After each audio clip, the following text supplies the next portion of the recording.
नमस्कार, आप देख रहे हैं प्रजातंत्र टीवी हिंदी न्यूज चैनल। प्रजातंत्र टीवी हिंदी न्यूज चैनल के सभी दर्शकों को बहुत बहुत स्वागत है। मैं हूं आपके साथ खुशी। आइए शुरुआत करते हैं आज की कुछ खास खबरों से। जलेसर में अखिलेश यादव ने जनसभा को संबोधित करते हुए भाजपा पर साधा निशाना। अखिलेश यादव ने आगरा लोकसभा प्रत्याशी सुरेश चंद्र कदम के समर्थन में की जनसभा को सुनने हजारों की संख्या में भीड़ उमड़ी।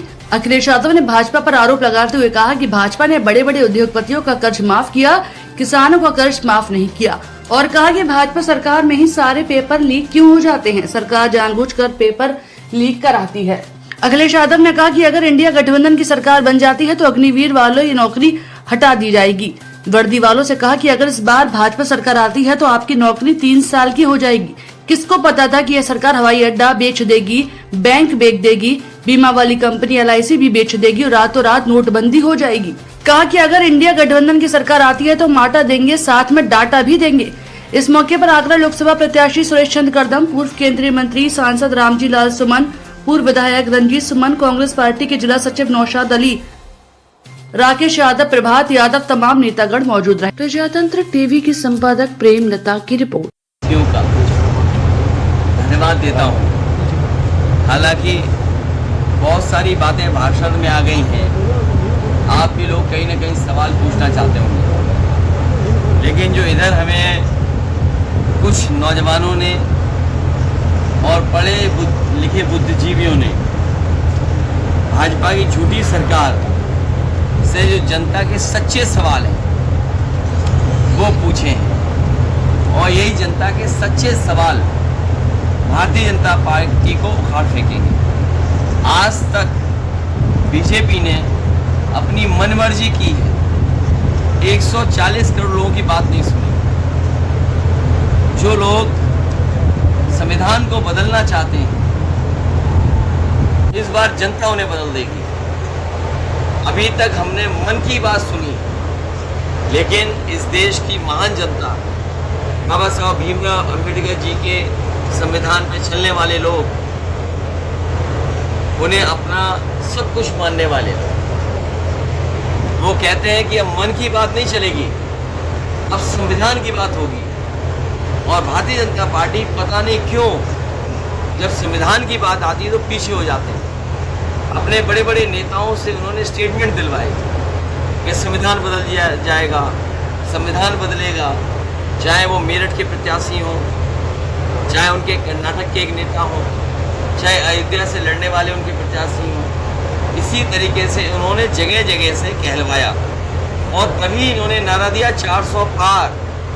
हमने अपने तमाम देश के वो लोग जो गंगा जमुनी तहजीब, जो मिली जुली संस्कृति पे भरोसा करते हैं, जो भाईचारे को अपने साथ समाज को और मजबूत बनाते हैं, उनको जोड़ करके हम लोगों ने कहा कि जो संविधान की बातें हैं वही बातें होंगी, और हम लोग संविधान को बचाने के लिए उनके साथ खड़े होंगे। समाज के लोग भी बड़े संख्या में हम लोग का समर्थन कर रहे हैं। इसलिए भाजपा की झूठी सरकार के जनता के सच्चे सवाल 100 से ज़्यादा हैं, 100 से ज़्यादा।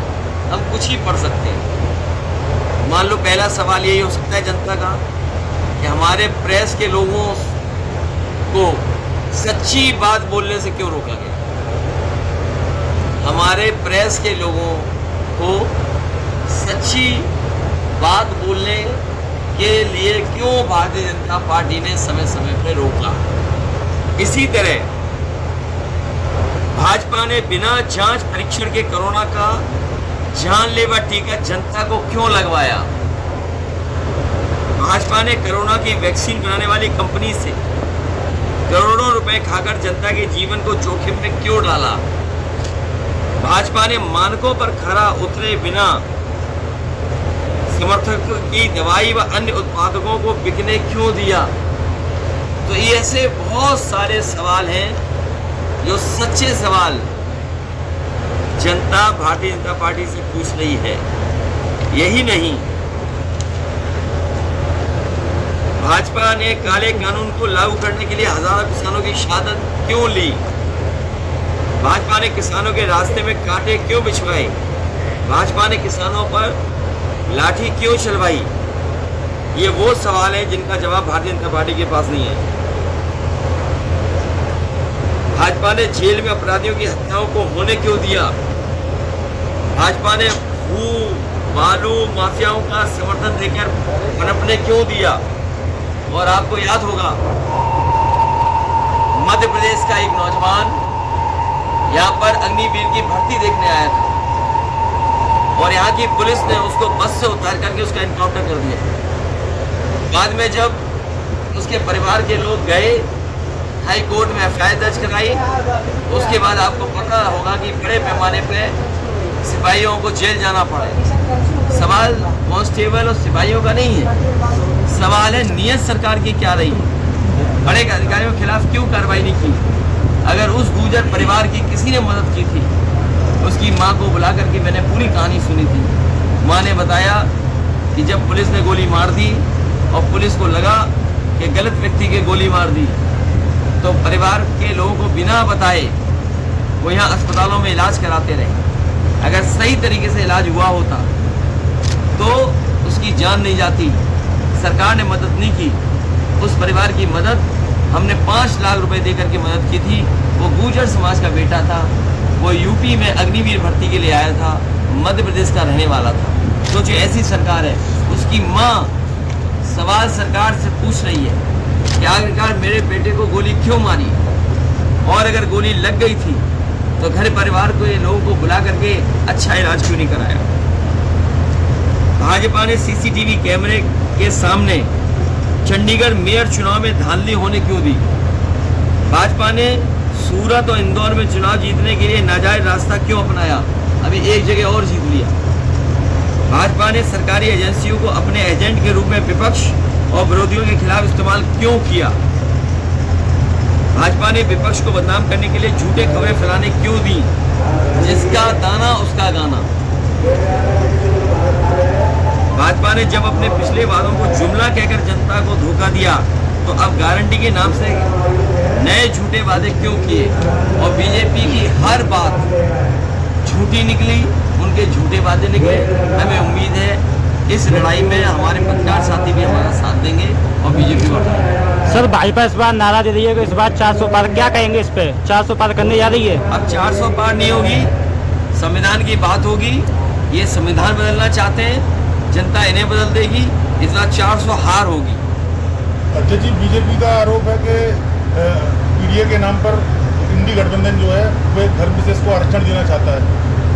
ये हमारे भारतीय जनता पार्टी के नेताओं से अच्छा झूठ कोई नहीं बोल सकता। हम लोग बाबा साहब भीमराव अम्बेडकर जी के संविधान की बात कर रहे हैं। हम सबको नौकरी दे देंगे, रोजगार दे देंगे।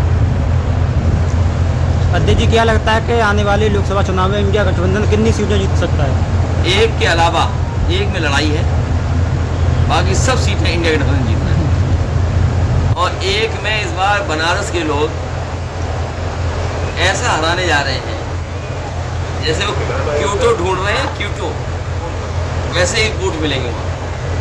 अच्छा जी, अगर इंडिया गठबंधन सत्ता में आता है तो आपका प्रधानमंत्री पद के लिए कौन दावेदार रहेगा आपको? वैसे आपके मन की भी पूछ लेंगे हम। नहीं, अगर मन की नहीं बताओगे तो हम लोग आपस में बैठ के कर लेंगे। रण अब प्रचंड है, बल है बलवान है, क्रांति का संकल्प है, विकास में विश्वास है, नीतियों की राजनीति है, विचारों पर प्रहार है, वर्तमान है, इतिहास है, विपक्ष की हुंकार है, वादों पर विवाद है, चुनौतियों का अंबार है, राष्ट्र की है ये पुकार।